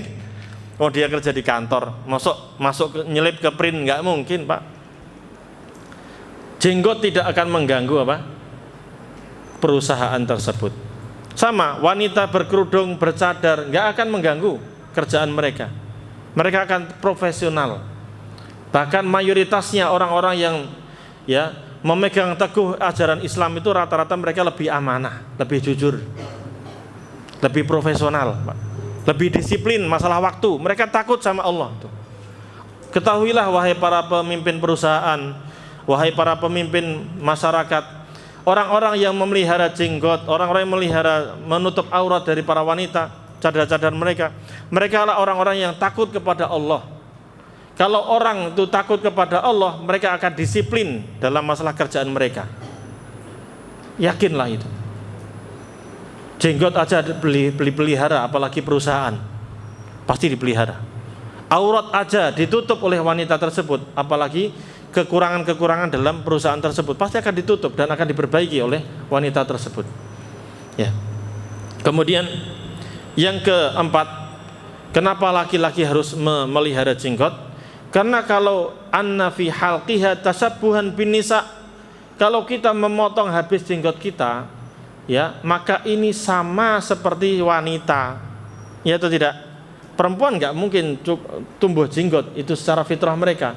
Maka kalau laki-laki enggak memelihara jenggotnya, dia sudah tumbuh jenggot tapi malah dipotong, diklimisin, maka akan sama seperti perempuan. Dan Rasulullah SAW melaknat al-mutasabbihina minar rijal bin nisa. Rasulullah SAW melaknat laki-laki yang menyerupai wanita. Di antara bentuk menyerupai wanita adalah dengan cara memangkas jenggot ini. Tapi jangan kemudian antum melaknat orang gara-gara gini. Enggak. Ini ancaman dari Rasulullah SAW. Nah, ketika kita dapat ancaman dari Rasulullah, ya kita harusnya pelihara lah jenggot kita. Sudah, kita sekarang nggak usah pedulilah masalah. Saya sebenarnya awal-awal juga malu. Waktu nyantri itu sama, sebenarnya kita itu sama, Pak. Yang melihara jenggot ini awal-awal pasti malu, apalagi lingkungannya apa? Lingkungannya nggak pada jenggotan, malu pasti. Dilihatin nih, masih ngapain sih? Gitu. Sama ibu-ibu yang kerudungan besar itu, yang cadaran, yang kerudungan besar, itu pasti awal-awal malu. Kenapa? Dikatain apa? Masih muda kok, kayak emak-emak, gitu kan? Kayak nenek-nenek misalnya. Ya, masih cantik-cantik kok ditutup-tutup. Ya. Macam-macam, godaannya macam-macam. Tapi ingat, itu hanya muncul di mulut-mulut tersebut. Ya. Sementara Allah yang memerintahkan kita untuk menutup aurat, Allah yang memerintahkan kita untuk memelihara jenggot, sudah. Kita ingin mencari ridho Allah sudah. Manusia mau mengatakan apa saja, terserah mereka mau ngomong saja apa saja. Yang penting kita mencari ridho Allah Subhanahu wa ta'ala. Awal-awal berat, nggak apa-apa Pak, sudah. Anda akan dicemooh, mungkin malah orang terdekat kita yang akan godain kita. Istri, Mas, jenggotan Mas, gatel Mas. Enggak enak. Ya. Kadang-kadang ya gitu. Ada aja sudah. Ya. Ya, kadang perusahaan juga gitu. Ya, subhanallah, Anda bisa lihat Pak, tentara-tentara, polisi-polisi di Saudi, sekarang di Suriah, polisi-polisinya jenggotan loh, malah tambah kereng, sangar loh, gitu. Tentara-tentaranya itu loh gagah-gagah, udah jenggotan, cingkrang, megangnya AK-47, bukan sangar Pak. Itu tentara-tentara itu. Ya, subhanallah. Semoga Allah bimbing pemimpin kita, pemerintah kita untuk membolehkan tentara ini. Kasihan kadang. Ada sebagian tentara-tentara ngadu, Ustaz gimana Ustaz?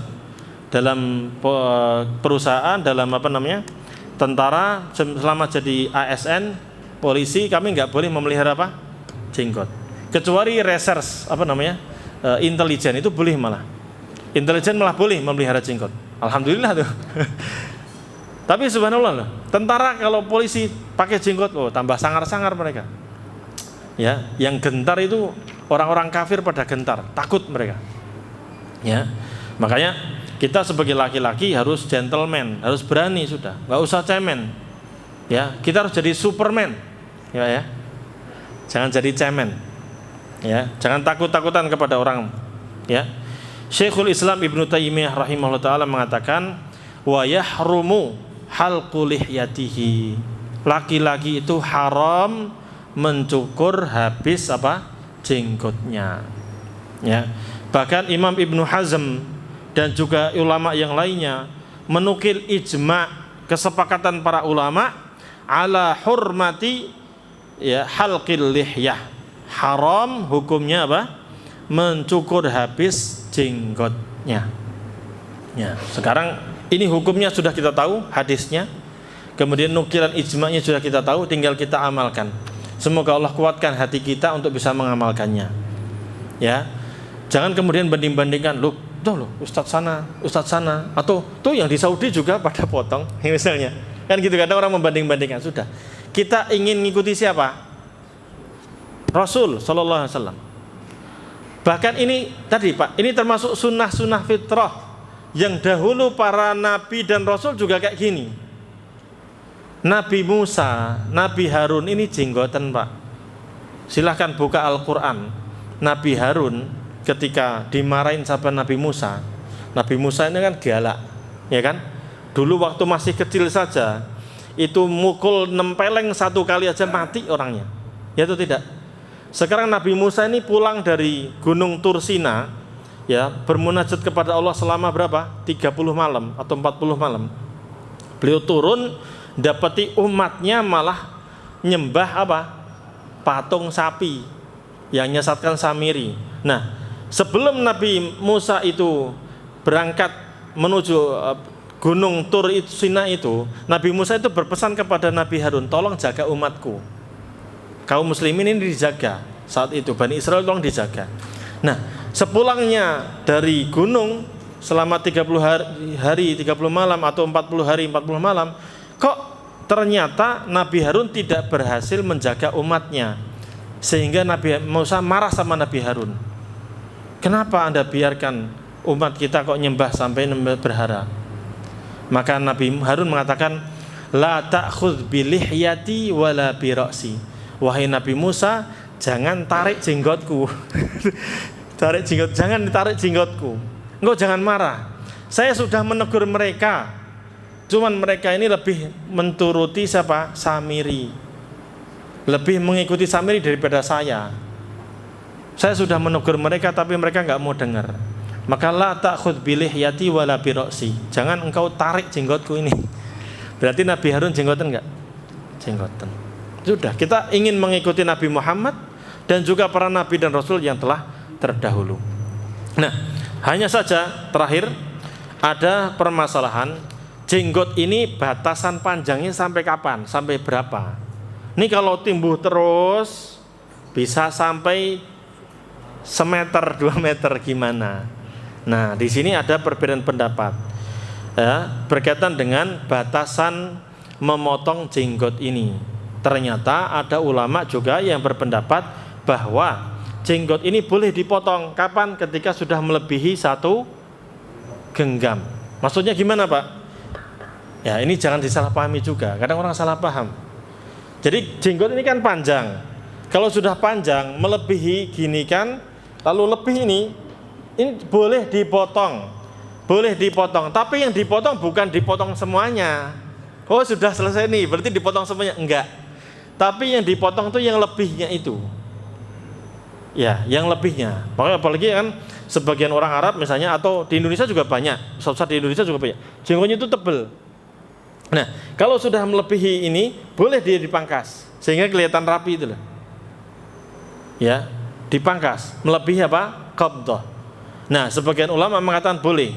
Kenapa? Karena ada riwayat dari Abdullah bin Umar radhiyallahu anhu, beliau ketika sudah tahallul dari haji dan umrah, beliau motong sini. Melebihi apa? Lebih dari 1 qabdah, maka beliau potong. Ya, potong, dilebihkan. Nah, itu riwayatnya. Nah, walaupun demikian ada juga sebagian ulama berpendapat enggak, biarkan saja. Ya, biarkan saja. Ini dikuatkan oleh penulis. Penulis berpendapat bahwa silakan biarkan saja memanjang. Sampai di jamaah Masjid Al-Fatah itu ada Pak siapa, Pak?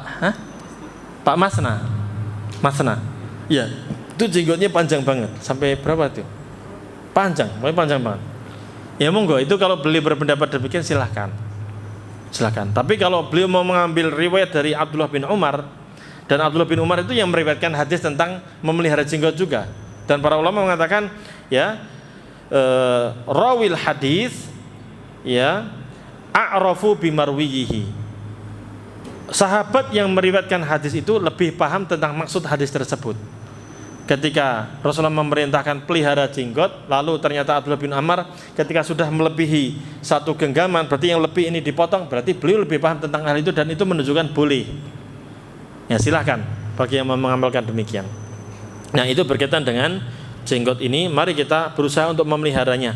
Untuk batasnya tadi dari sini ke sini, ya sudah, kita amalkan saja. Sama ya, nasihat dari Syekh Utsaimin tadi, beliau rahimahullah ta'ala menasihati hendaknya seorang muslim sabar menjalankan syariat ini. Ya, kita melihara jenggot sudah. Orang mau bilang kambing kah? Ya sudah, biarin. Saya bukan kambing, Mas. Saya bisa berbicara, ya. Kalau seandainya saya dibilang kambing, ya sudah, itu urusan Anda dengan Allah Subhanahu wa taala, nanti Allah yang menghisap perkataan Anda. Ya. Saya orang muslim, saya harus memelihara apa? Jenggot kita. Ya, ada juga yang menuduh, wah, jenggotan, cingkrang, cadaran, oh teroris. Mohon maaf, Pak, kami bukan apa? Teroris. Kami mengamalkan sunnah Rasulullah sallallahu alaihi wasallam. Adapun apabila ada orang yang tampilannya sama seperti kami, lalu mereka mengkafir-kafirkan pemerintah misalnya, atau mengkafir-kafirkan baju coklat polisi, tentara, dikafirkan sama mereka, itu berarti yang salah bukan jenggotnya, bukan cadarnya, tapi yang salah apa? Pemikirannya. Berarti dia punya pemikiran khawarij, dan kami bukan khawarij. Kami tidak mengkafirkan pemerintah, kami tidak mengkafirkan polisi, tentara, tidak. Kami tidak mengkafirkan, kami tidak menghalalkan darah kaum muslimin. Ya, kalau ada umat Islam yang tampilannya sama seperti kami, berarti mereka yang salah paham. Mereka yang salah dalam memahami ayat dan hadis. Mereka lah yang mengkafir-kafirkan, kami bukan kami. Ya, kami ahlu sunnah wal jamaah, kami umat Islam tidak melakukan hal tersebut. Itu jawab kayak gitu, Pak. Kalau mau jawaban yang simpel, mohon maaf, Pak, kami aja ya, masalah petasan aja kami tidak membolehkan, karena itu mengganggu orang, ya atau tidak? Apalagi masalah bom yang bisa menghancurkan apa? Rumah dan banyak orang. Tentunya dalam Islam lebih tidak boleh. Ya, orang-orang Khawarij ini kadang mengatakan apa? Wow, kan Al-Qur'an menyebutkan ya, waqatilul musyrikina kafah. Ya, bantailah, ya, bunuhlah, perangilah orang-orang musyrik itu semuanya. Bahkan ada dalam Al-Qur'an menyebutkan apa? Waqtulul musyrikina haitsu wajadtumuhum. Ya, bunuhlah orang-orang musyrik dimanapun kalian mendapatinya. Yang salah Al-Qur'annya atau orangnya, Pak? Al-Qur'annya benar. Benar memang ayat itu ada. Tapi lihat konteksnya lagi bahas apa itu. Ya, ini orang-orang kadang orang-orang teroris ya, orang-orang Khawarij ini salah paham. Itu ayatnya itu sebenarnya berkaitan dengan perang di medan tempur. Ya jelas kalau di medan tempur dimanapun orang kafir di situ mau dia ngumpet di mana ya kejar, memang lagi perang posisinya. Tapi kalau lagi damai ya nggak boleh dalam Islam memerangi tersebut. Maka Rasulullah SAW sendiri ketika di Mekah perang nggak itu Pak? Enggak. Ketika beliau di Madinah pun demikian. Ada orang Yahudi nggak di Madinah? Ada. Nasrani di Madinah ada nggak? Ada. Apakah langsung dibunuh mereka? Enggak Pak. Bahkan Nabi SAW membuat perjanjian apa? Istilahnya apa itu? Piagam Madinah itu loh. Silahkan baca sejarahnya itu. Piagam Madinah itu Rasulullah SAW mengatur kehidupan di kota Madinah, interaksi antara orang Muslim dan orang kafir itu diatur sehingga tidak terjadi konflik. Jelas itu. Itulah Islam yang benar, dan itu kita ingin amalkan. Jadi lihat, bukan salah ayatnya. Jadi kemarin Abu Janda itu kan, tahu Abu Janda? Bapaknya Janda, Abu Janda. Permadi itu. Ya, tahu Permadi ya? Enggak tahu, Pak? Waduh, enggak tahu gimana. Viral itu. Dia memplesetkan perkataannya siapa? Bapak Yusuf Kalla. Ketika khutbah di mana? Di UGM. Diedit, ada yang ngedit, kemudian diplesetkan, lalu ya Abu Janda membuat perbandingan. Yang di situ dia menyampaikan, oh ternyata di Al-Qur'an ada memerintah untuk apa? Bunuh orang kafir dimanapun kalian berada, perangi orang kafir. Oh berarti Islam mengajarkan pembunuhan gitu. Sementara dalam Injil, dalam kitab Injil, oh nggak ada katanya. Injil itu mengajarkan rahmat kasih sayangnya. Ternyata dia lebih membela orang kafir daripada orang Islam. Padahal tadi Pak Abu Janda ini nggak paham. Padahal ayat-ayat tersebut berkaitan dengan apa? Perang. Jadi ketika di perang Badar, perang Uhud, ya perangi saat itu. Ya, kondisi perang masuk kita. Ya udah, kalau Anda mau pukul tampar kanan ke saya, silahkan nih, tangan kiri juga silahkan. Ya nggak gitu Pak. Apa fungsinya tameng? Apa fungsinya apa? Perisai. Apa fungsinya pedang kalau kayak gitu? Jadi jangan salah paham. Sekali lagi, tetaplah kokoh dalam agama Islam ini. Ya, peliharalah jenggot. Ya, apapun yang akan dikatakan oleh orang nggak pengaruh. Kita pengen mengharapkan ridha Allah. Ibu-ibu pun demikian. Pakailah pakaian yang syar'i. Kalau Anda berpendapat wajib cadar, silahkan pakai cadar. Kalau Anda berpendapat cukup dengan kerudung besar, silahkan pakai kerudung besar. Adapun orang mau mengatakan apa saja, mau teroris, kami mohon maaf, kami bukan teroris. Ya, Anda mengatakan kami ini itu sudah, kami nggak bahkan peduli. Kami ingin mencari ridha Allah Subhanahu Wa Taala, dan Rasulullah SAW memberikan kabar gembira kepada kita, man ardon nasa bisukhtillah sakhitallahu alaihi wa askhata alaihin nas. Siapa yang mencari keridhaan manusia, kesenangan manusia, ya, kebahagiaan manusia atau selera manusia, tapi dengan melakukan apa yang Allah murkai, maka Allah akan murka kepada dia, dan Allah akan membuat manusia pun murka sama dia. Ada sebagian orang pengen keridhaan orang lain, maksudnya, wah biar orang lain gak benci sama saya pengen pangkas jenggot saya. Biar orang lain tidak mengucilkan saya pengen lepas cadar saya. Bismillah saya lepas cadarnya, kan gitu ya. Kayak gitu. Ini berarti mencari keridhaan manusia dengan apa? Dengan melakukan apa yang dimurkai oleh Allah. Atau sebagian wanita tadi untuk mencari ketenaran dilepas hijabnya.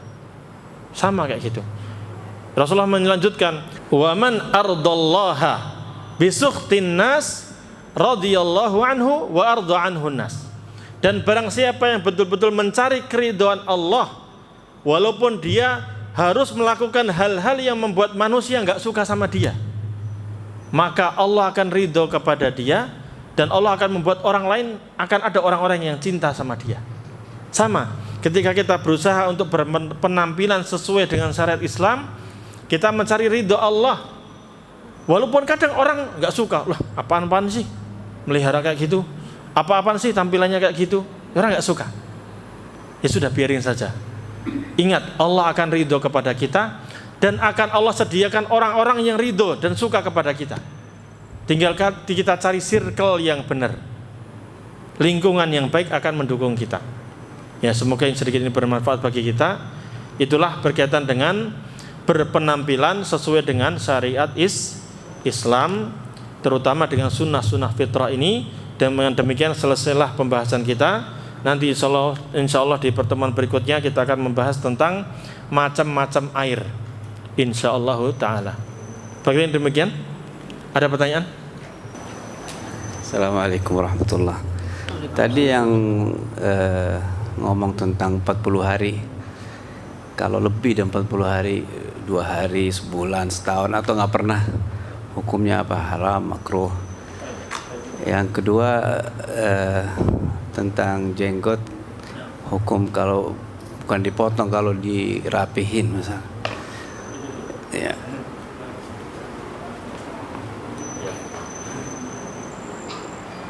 Baik, berkaitan dengan memotong kumis, memotong kumis atau memotong kuku atau mencabut bulu ketiak, kalau lebih dari 40 hari Bapak ya, itu hukumnya apa?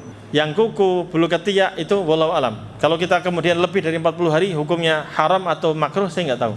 Tapi sekitar antara itu, antara haram atau makruh, antar itu. Kalau berkaitan dengan potong itu. Adapun berkaitan dengan jenggot, kalau merapikan saja, artinya dia memotong masih disisain, tapi nggak habis, tapi masih tapi dia motong gitu Pak ya. Jadi nggak mau panjang-panjang, tapi yang penting ada, kan gitu ya. Di sini dikatakan ijma haram halqu lihyatihi. Halqu lihyatihi itu memotong habis. Marilah kita berusaha untuk pelihara saja sudah, panjangin saja. Kalau nanti ada rincian saya akan coba cari apakah ada pendapat yang mengatakan boleh dirapikan saja. Maksudnya rapikan berarti dipotong sebagian lah gitu. Tapi masih ada jenggotnya teman pendek. Ya, nanggung gitu. Nah. Tapi kalau dilihat dari prakteknya para sahabat, prakteknya Nabi SAW sendiri, beliau panjang, lebat dan tidak dipotong. Kecuali Abdullah bin Umar tadi, beliau motong ketika lebih dari qabdah. Sudah, kita ambil pendapat itu aja. Tapi apakah haram ke sana? Enggak tahu. Yang disampaikan di sini sama Syekhul Islam Ibnu Taimiyah itu adalah halqu lihyatihi. Ini kenapa saya sampaikan ini biar rinci. Soalnya yang diharamkan itu memotong habis, jadi enggak tersisa, klimis. Tapi kalau dipotong dirapikan cuma disisain 2 cm misalnya. Kan sebagian syekh juga gitu ya. Ada yang 2 cm, ada yang jadi kelihatan gitu. Nah, itu hukumnya apa? Wallahu a'lam. Nah, saya akan coba cari lagi apakah hukumnya makruh atau haram, kita lihat. Tapi kalau lihat prakteknya sahabat tadi, beliau biarkan jenggotnya memanjang sampai kapan dipotong? Sampai lebih dari 1 genggam tadi. Lebihnya yang dipotong. Baik. Demikian wallahu a'lam bishawab. Nah, silakan. Ada lagi? Mualaf yang masuk Islam itu berarti wajib juga dikhitan ya Ustaz? Untuk mualaf yang masuk Islam, apakah wajib dikhitan? Iya. Orang kalau sudah masuk Islam, maka dia wajib melakukan apa yang wajib bagi dia. Cuman ketika mau masuk Islam, yang pertama kali apakah dikhitan? Enggak. Yang pertama kali suruh syahadat dulu. Ya. Hati-hati Pak, soalnya ada orang-orang yang nakut-nakutin. Awas kamu, kalau masuk Islam dipotong itunya. Nah, gitu Pak ya. Ya atau tidak? Itu ada yang kayak gitu soalnya. Awas kamu. Kalau masuk Islam nanti dipotong untuk kemaluannya. Ya. Jadi kalau ada orang masuk Islam, ya tadi suruh syahadat dulu. Kemudian apa? Diajari tentang cara wudu, baru tentang cara sholat. Dan juga memang harus dikasih tahu bahwa nanti khitan itu juga wajib. Dan itu yang dilakukan oleh Rasulullah SAW juga. Ketika ada ini diriwayatkan dari di Hasan kalau Syekh Albani, di Abu Dawud, Al-Baihaqi, ya. Rasulullah SAW ketika ada orang yang masuk Islam, Rasulullah mengatakan alqi anka sya'ral kufri waqtatin. Ya, tentunya ini setelah syahadat ya. Suruh syahadat dulu, dijelaskan tentang Islam yang baik dan benar. Kemudian beliau mengatakan silahkan bersihkan bulu-bulu atau rambut-rambut kekufuran. Ya tadi ini dibersihkan, bulu kemaluan dibersihkan ini, kemudian khitanlah, sunatanlah di situ. Jadi tetap dia sebagaimana dia wajib sholat, dia juga wajib apa? Berkhitan bagi laki-laki. Nah, tapi alat biasanya di kita ini kan untuk membersihkan hubungan dengan gunting atau apa itu ya Pak? Iya benar. Tapi posisinya sulit, posisi dia itu seperti itu, nggak rata, nggak bagus. Ini gimana caranya supaya bisa bersih? Oh iya, baik. Apalagi kalau dari kalau tegang bisa banget. Gimana Pak? Tegang. Oh, justru gampang. Enggak. Baik, Bapak, sama-sama. Jadi, untuk memotong bulu kemaluan, bulu yang tumbuh atau rambut yang tumbuh di sekitar kemaluan, itu alatnya bebas. Mau pakai gunting, mau pakai kerokan bebas. Kalau dicabut sakit, Pak. Jangan. Makanya bahasanya apa, Pak? Halqul anah, memotong habis bulu kemaluan. Ya. Adapun tata caranya ya sesuai yang Bapak mudahkan aja. Kalau bisa bersih semuanya itu pakai pengerok lebih bersih. Bebas sebenarnya. Bisa pakai gunting, mungkin diguntingin dulu kan, mungkin sebagian sebagian mungkin panjang kemudian dipotong dulu, baru satu dirapikan pakai pengerok. Nah, adapun yang enggak kelihatan ya sesuai dengan kemampuannya. Nah, gitu Pak ya. Soalnya ini pasti dikerjakan sendiri. Nah, pertanyaan, bolehkah dikerjakan berdua? Kalau suami istri boleh atau tidak? Boleh. Nah, dari sini solusi Pak. Ingat, suami istri yang sah. Ya, ini boleh. Karena aurat suami istri itu tidak ada batasan. Betul Pak? Betul ya Pak ya? Ya. Tapi seandainya Anda mau mengerjakan sendirian dan Anda susah melihatnya, ya sudah sesuai kemampuan. Yang jelas, mohon maaf, ketika kulitnya itu lembek itu susah. Tapi ketika kulitnya itu kenceng itu lebih mudah. Ya kan? Gitu. Ya silakan Bapak sambil mandi bersihkannya bebas atau di luar itu juga bebas. Ya kalau misalnya Bapak mau kalau cuman pakai pengerok doang susah maksudnya sakit misalnya. Oh bisa pakai sabun, silahkan pakai sabun. Kan sama kayak kumis kan ada ya Pak ya. Itu kan pakai sabun biar nggak sakit. Bebas. Ya. Insya Allah kalau bersih enak Pak. Ya. Nah, ada lagi? Pak. Nah. Ingin mengajarkan soal hadis disampaikan di awal bahwasanya ini ada menarik disampaikan Rasulullah menyampaikan 5 fitrah manusia selain 10 fitrah. Kita banyak temukan hadis-hadis lain juga seperti 7 golongan yang dinaungi oleh Allah di yaumil qiyamah. Iya. Di hadis lain juga ada yang dinaungi juga. Iya. 3 hal yang dipercepat. Nah, jadi Rasulullah seringkali menyampaikan hadis itu dengan jumlah. Ini metodologi yang sangat menarik. Betul. Iya. Iya. Rasulullah SAW itu kadang bermacam-macam dalam metodologi beliau menyampaikan ilmu. Dalam menyampaikan ilmu itu macam-macam. Kadang beliau tanya dulu. Ya, misalnya atadruna mal ghibah, misalnya, apakah kalian tahu tentang ini? Apakah kalian tahu tentang ini misalnya? Atau kadang dengan menawarkan, apakah kalian mau apabila saya tunjukkan kepada kalian sesuatu yang kalau kalian lakukan kalian akan saling mencintai, ya kayak gitu. afsus salam bainakum, sebarkan salam di antara kalian. Kadang metodenya pertanyaan, kadang metodenya penawaran, kadang metodenya ngasih angka. Ngasih angka seperti tadi. Ada 10 hal berkaitan dengan fitrah. Itu untuk apa? Fungsinya adalah agar untuk menarik perhatian siapa? Pendengar. Oh, ada 10. Apa itu? Akan ditanya-tanyakan gitu. Oh, ada 5. Apa itu? Dan dengan itu para sahabat akan bisa ngitungnya dan menghafalnya. Nah, mungkin kadang tergantung orang yang disampaikan. Oh, orang ini mudah hafalnya, udah, berarti kasih banyak 10. Orang lain sulit menghafalnya, sudah kasih berapa? 5. Kadang 3 perkara. Itu hanya untuk memudahkan dalam menghafal. Lebih seru gitu, Pak. Misalnya, ya, sebutkan 5 macam ikan, misalnya kan gitu. Itu kan untuk menghafal itu. Atau ada 5 perkara. Kalau kita mengamalkannya, kita akan masuk surga, misalnya. Sebutkan 1, 2, 3, 4, 5 gitu. Kadang metodenya pakai angka, kadang metodenya langsung. Barang siapa yang beriman kepada Allah dan hari akhir, hendaknya dia memuliakan tamunya. Langsung kayak gitu, macam-macam. Kadang ngasih pertanyaan atau ngasih janji yang membuat penasaran. Seperti Rasulullah pernah berkata kepada seorang sahabat, wahai sahabatku, nanti habis sholat saya akan ajari kepadamu ayat yang paling agung dalam Al-Quran. Ya kan? Jadi penasaran tuh. Habis sholat baru sahabat itu tanya lagi, wahai Rasulullah, bagaimana tadi Anda berjanji ingin mengabarkan kepada saya ayat yang paling mulia tentang Al-Quran. Lalu Rasulullah baru menyampaikan ayat tersebut, atau surat tersebut.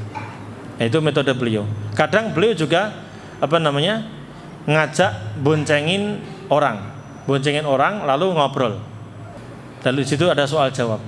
Atadruna ma haqqullahi 'alal ibad wa ma haqqul ibadi 'ala Allah. Pernah seorang sahabat diboncengin sama Rasulullah. Lalu Rasulullah tanya, "Wahai sahabatku, apakah engkau tahu apa itu hak Allah yang harus dilakukan oleh para hamba dan hak hamba yang akan dilaksanakan oleh Allah?" Nah, pertanyaan. Lalu sahabat mengatakan apa? Allahu wa rasuluhu a'lam. Allah dan Rasulullah lebih tahu. Lalu baru Rasulullah menjelaskan hak Allah itu, Allah harus disembah, jangan berbuat syirik, dan Allah hak hamba atas Allah itu Allah pasti akan menjamin surga bagi orang yang bertauhid. Tidak akan menyiksa orang yang tidak berbuat syirik. Ya, orang yang bertauhid tidak akan disiksa oleh Allah Subhanahu wa taala. Itu metodenya kayak gitu, Pak. Jadi untuk menarik aja. Nah, semoga yang kita sampaikan ini bermanfaat bagi kita. Dan semoga Allah Subhanahu wa taala membimbing kita untuk bisa mengamalkan apa yang telah kita dengarkan tadi, dan Allah Subhanahu wa taala tambah lagi ilmu kita, karena apa yang kita sampaikan ini sementara ini dulu. Kalau nanti kita belajar oh ternyata ada pendapat lain tentang hal ini, atau ternyata ada dalil lain tentang hal ini, ya sudah, kita amalkan nanti sesuai yang kita tahu. Sementara ini dulu yang kita amalkan, kita jalankan sudah. Dan Rasulullah SAW mengatakan apa? Ma nahaitukum anhu fajtanibuhu wa ma amartukum bihi fa'tu minhu mastata'tum. Apa yang saya larang, tolong tinggalkan semuanya, tapi apa yang saya perintahkan, tolong jalankan sesuai kemampuan. Sudah, itu tugas kita. Sami'na wa ta'na. Semoga dengan itu Allah merahmati kita semuanya. Kita akhiri dengan doa kafaratul majlis. Subhanakallahumma bihamdika asyhadu an la ilaha illa anta astaghfiruka wa atubu ilaik. Wassalamualaikum warahmatullahi wabarakatuh. Waalaikumsalam warahmatullahi wabarakatuh. Terima kasih kepada Ustaz Ahmad Saifullah